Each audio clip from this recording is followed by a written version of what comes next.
Vous me connaissez, je suis quelqu'un qui adore les histoires de dingue, et aujourd'hui c'est une histoire comme ça que je vais vous raconter. C'est une histoire très étrange qui reste encore un mystère non résolu, et c'est une histoire vraie. Bienvenue à tous dans cette nouvelle vidéo, Ohayo gozaimasu à tout le monde, et sur ce, passons à cette histoire.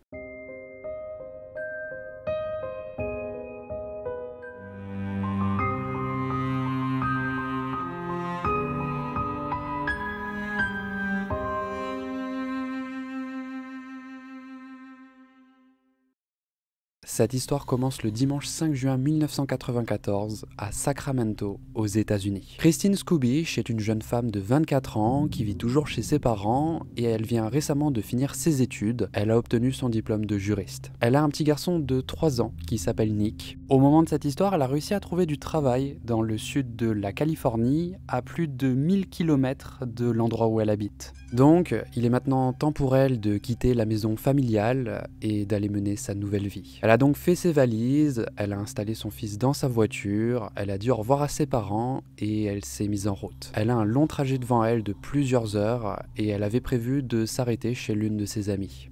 Malheureusement, elle n'arrivera pas à sa destination. 3 jours après son départ, les parents de Christine ont reçu un coup de téléphone de cette amie en question qui les a appelés pour leur dire que Christine était censée passer chez elle lundi et elle n'est pas venue. Elle n'a aucune nouvelle et on est mercredi matin. Ses parents étaient bien évidemment complètement affolés, donc ils ont appelé la police pour leur signaler que leur fille n'est pas arrivée à sa destination et qu'il lui est probablement arrivé quelque chose. Au premier abord, les autorités n'étaient pas très alarmées suite à ce coup de fil parce qu'ils reçoivent énormément d'appels comme ça où la personne a soi-disant disparu et le lendemain elle refait surface. Donc ils ont essayé de rassurer un petit peu les parents. Mais là pour le coup, les autorités se sont bel et bien plantées. Le père de Christine a commencé à appeler des hôpitaux le long du trajet qu'elle a probablement dû emprunter. Peut-être qu'elle a eu un accident et que c'est pour ça qu'elle n'a pas pu les contacter. Je rappelle qu'on est vers le milieu des années 90. Les téléphones portables n'étaient pas très répandus. Le lendemain, comme ils n'avaient toujours aucune nouvelle, les autorités ont pris cette disparition un petit peu plus au sérieux. Le shérif Rick Strasser a été chargé de cette affaire. Il a commencé son enquête. Sa première pensée est que Christine a probablement dû s'arrêter à un moment donné dans une station-service pour faire le plein. Donc, le shérif s'est arrêté dans plusieurs stations-service pour interroger les gens. Les parents de Christine ont également imprimé des avis de recherche et ils se sont mis à les distribuer à toutes les personnes qu'ils croisaient. Ils se sont arrêtés dans des restaurants, dans des stations-service en interrogeant les commerçants, mais sans succès. À un moment donné, le shérif par contre a interrogé un apprenti dans une station-service de Placerville qui se souvient très bien avoir discuté avec la femme quelques jours plus tôt. Il se souvient de son fils qui attendait sur la banquette arrière de la voiture. Christine avait acheté des boissons gazeuses et elle avait discuté un petit peu avec lui. Elle lui avait raconté qu'elle venait de trouver du travail en Californie et qu'elle partait mener entre autres sa nouvelle vie. Elle lui a aussi fait part qu'elle se sentait très fatiguée mais qu'elle voulait continuer de rouler parce qu'il y a une amie qui l'attendait. Le shérif savait donc maintenant que Christine avait repris la route. Peut-être qu'elle a eu un accident ou peut-être qu'elle s'est fait agresser. Il y a plein de choses qui auraient pu lui arriver, donc il a continué ses recherches le long de la route, mais sans succès. Et c'est à partir de ce moment-là que l'histoire devient extrêmement étrange. Alors avant que je continue, gardez à l'esprit que c'est une histoire vraie et qui est également apparue dans les news. Le vendredi 10 juin à Sacramento, soit 5 jours après que Christine soit partie de la maison de ses parents, il y a une femme du nom de Deborah Hoyt qui était en train de dormir paisiblement avec son mari. Ils n'étaient pas chez eux, ils étaient à la maison de leurs proches et ils étaient censés rester pendant plusieurs jours. Et donc cette femme s'est soudainement réveillée au beau milieu de la nuit avec un sentiment urgent de devoir rentrer chez eux au lac Tahoe. Bon, à ce moment-là, elle a essayé d'ignorer ça, elle a essayé de se rendormir, mais ce sentiment était tellement intense qu'elle a réveillé son mari pour le lui dire. Elle lui a expliqué qu'elle ne sait pas ce qui lui arrive, mais elle a envie de rentrer maintenant.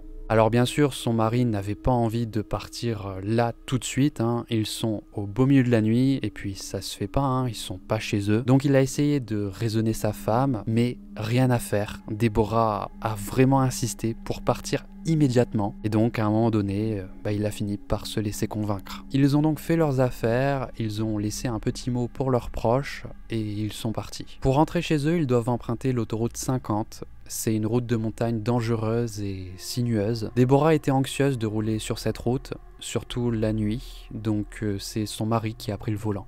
Alors qu'ils étaient en train de rouler sur cette route, au beau milieu de la nuit, depuis maintenant plusieurs minutes, à un moment donné, ils sont arrivés à un endroit appelé Bullion Bend. Et à cet endroit, Deborah a aperçu quelque chose de blanchâtre sur le bas-côté de la route. Elle n'a pas directement su distinguer ce que c'était, mais alors que la voiture s'approchait, ils ont dépassé la forme en question, et c'est là que Deborah a vu qu'il s'agissait en fait d'une femme complètement nue et recroquevillée sur le bas-côté. Elle était extrêmement pâle, avec un bras au-dessus de la tête. Deborah s'est mise à crier à son mari ce qu'elle vient de voir, qu'il y avait une femme morte sur le côté de la route. Son mari, qui était toujours en train de conduire, ne savait pas du tout quoi faire. Il lui a proposé, de faire demi-tour pour aller voir, mais Deborah craignait que c'était peut-être un piège, que la femme était peut-être une complice, et qu'en réalité qu'il y avait peut-être des hommes cachés dans les bois qui attendaient qu'ils s'arrêtent pour les attaquer et les voler. Donc pour ne pas prendre de risque, elle a proposé à son mari de s'arrêter à la première cabine téléphonique qu'il trouverait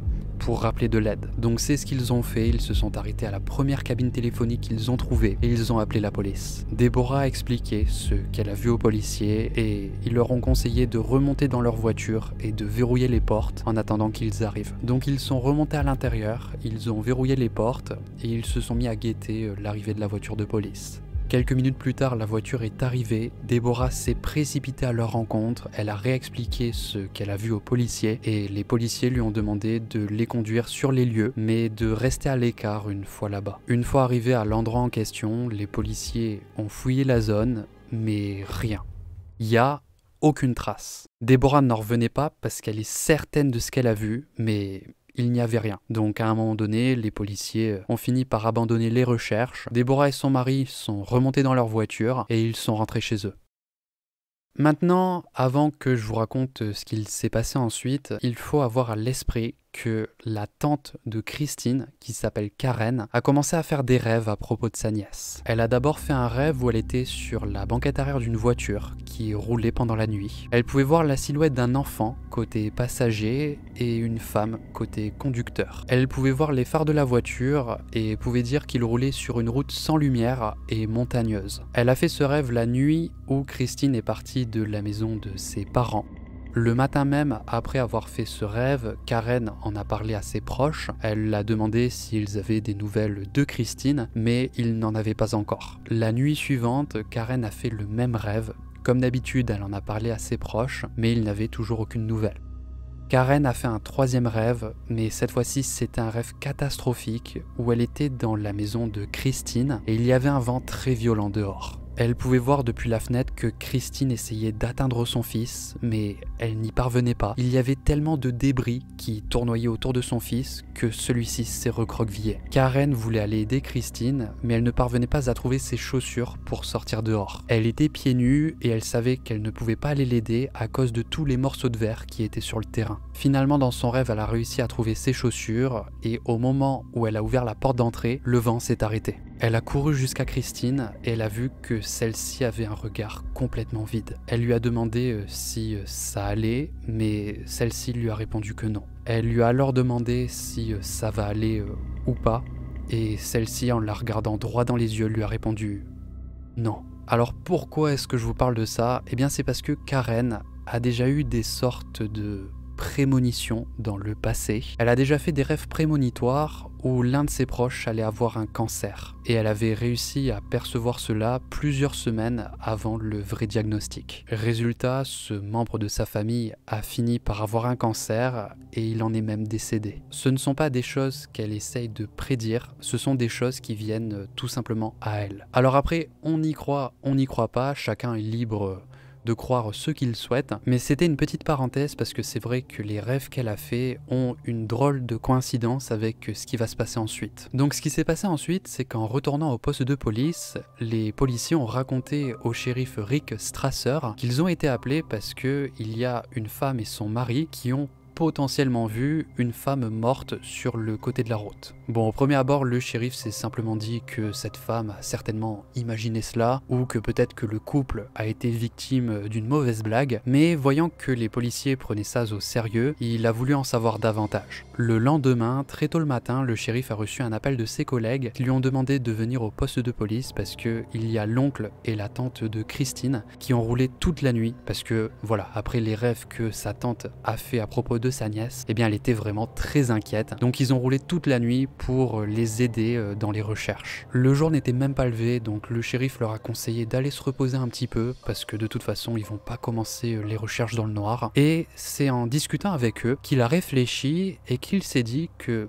cet incident que ses collègues lui ont raconté la veille a peut-être un lien avec Christine et son fils qui ont disparu. Donc, il a décidé d'aller à Bullion Bend, là où Deborah a vu cette femme morte sur le côté de la route, pour enquêter un petit peu plus profondément. En arrivant sur place, le shérif n'a rien vu de spécial, mais en cherchant davantage, il a aperçu une chaussure d'enfant.